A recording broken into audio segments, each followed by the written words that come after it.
Mesin rotari adalah salah satu jenis mesin kendaraan yang selalu terdengar unik dan anti-mainstream jika dibandingkan dengan mesin mobil pada umumnya. Saat kebanyakan mobil di dunia menggunakan mesin piston yang naik turun, mesin rotari justru bekerja dengan cara berputar.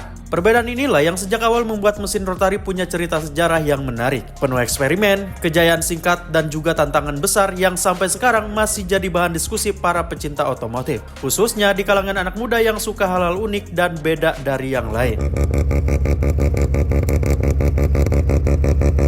Konsep dasarnya pertama kali dikembangkan oleh seorang insinyur asal Jerman bernama Felix Wankel pada tahun 1920-an. Wankel memiliki mimpi untuk menciptakan mesin pembakaran dalam yang lebih sederhana, lebih halus, dan lebih sedikit komponen bergerak dibandingkan mesin piston konvensional.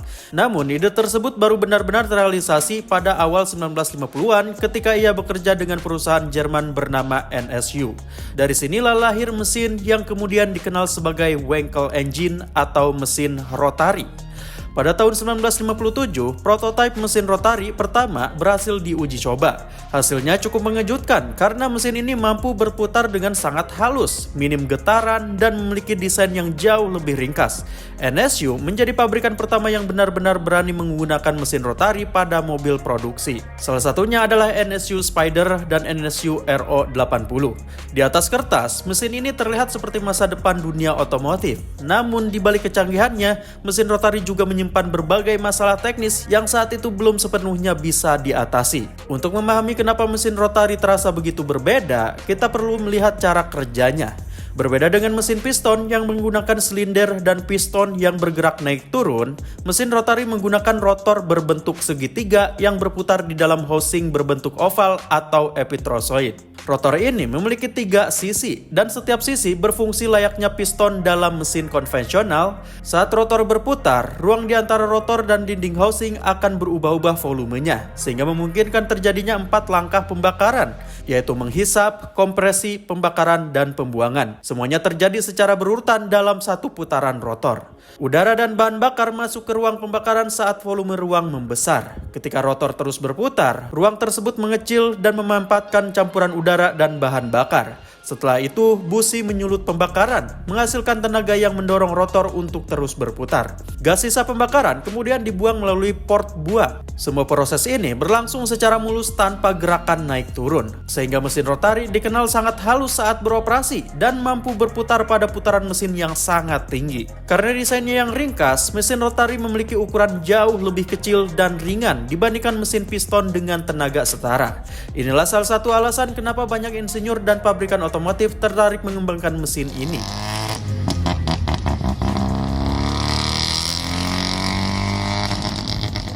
Selain NSU, beberapa pabrikan lain sempat melirik mesin rotari, seperti Citroen, Mercedes-Benz, hingga General Motors. Namun, dari semua merek tersebut, hanya satu yang benar-benar konsisten dan identik dengan mesin rotari, yaitu Mazda.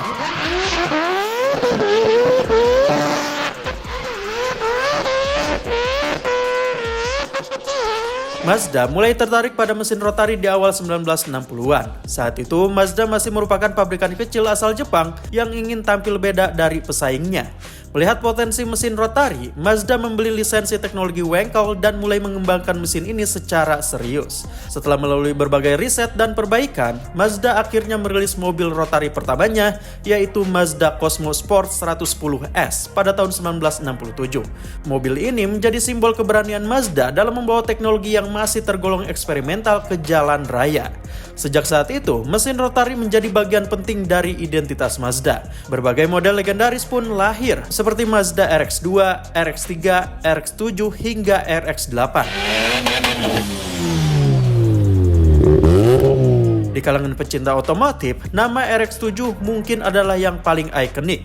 Mobil ini dikenal dengan desain sporty, bobot ringan, dan karakter mesin rotari yang bisa berputar hingga RPM tinggi dengan suara khas yang sulit dilupakan.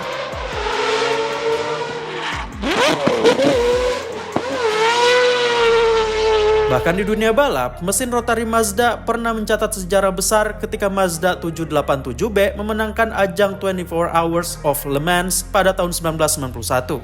Ini adalah satu-satunya kemenangan mobil bermesin rotari dan juga kemenangan pertama pabrikan Jepang di ajang tersebut.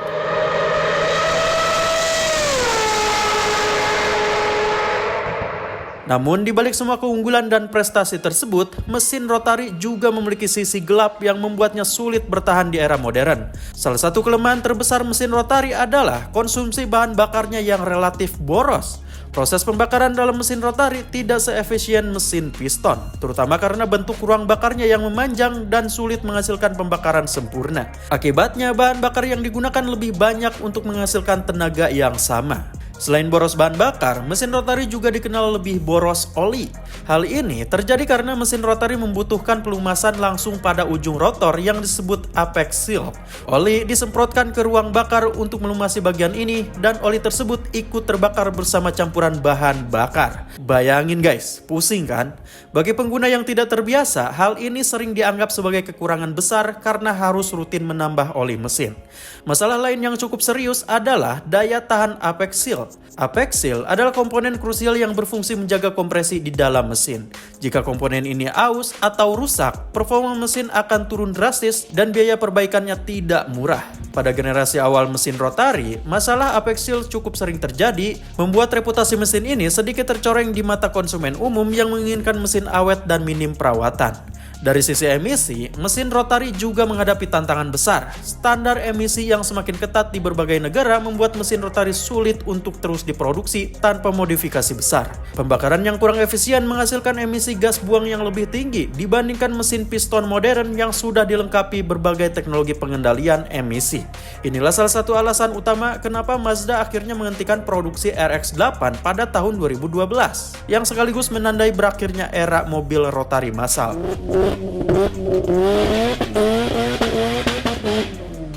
Meski begitu, keunggulan mesin rotari tetap membuatnya dicintai oleh komunitas tertentu. Mesin ini terkenal memiliki rasio tenaga terhadap berat yang sangat baik. Dengan ukuran kecil, mesin rotari mampu menghasilkan tenaga yang cukup besar, sehingga cocok untuk mobil sport dengan distribusi bobot yang ideal.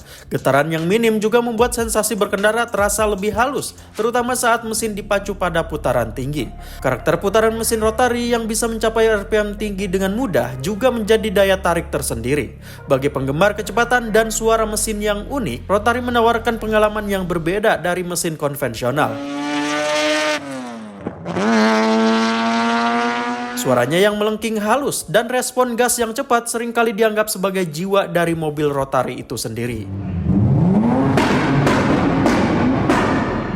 Di era modern, mesin rotari memang tidak lagi digunakan sebagai mesin utama pada mobil produksi massal. Tetapi bukan berarti teknologinya benar-benar mati. Mazda kembali mengejutkan dunia otomotif dengan memperkenalkan mesin rotari sebagai range extender pada mobil listrik Mazda MX-30.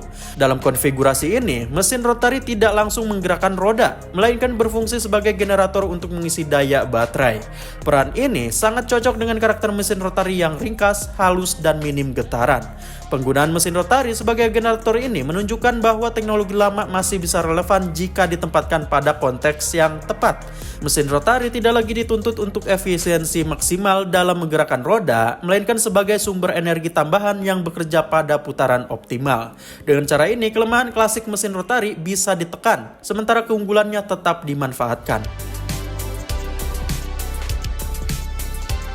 Terima kasih sudah nonton video ini, silahkan klik like-nya jika kalian suka, dan subscribe buat dapetin info seputar perkembangan otomotif lainnya. See you in the next video.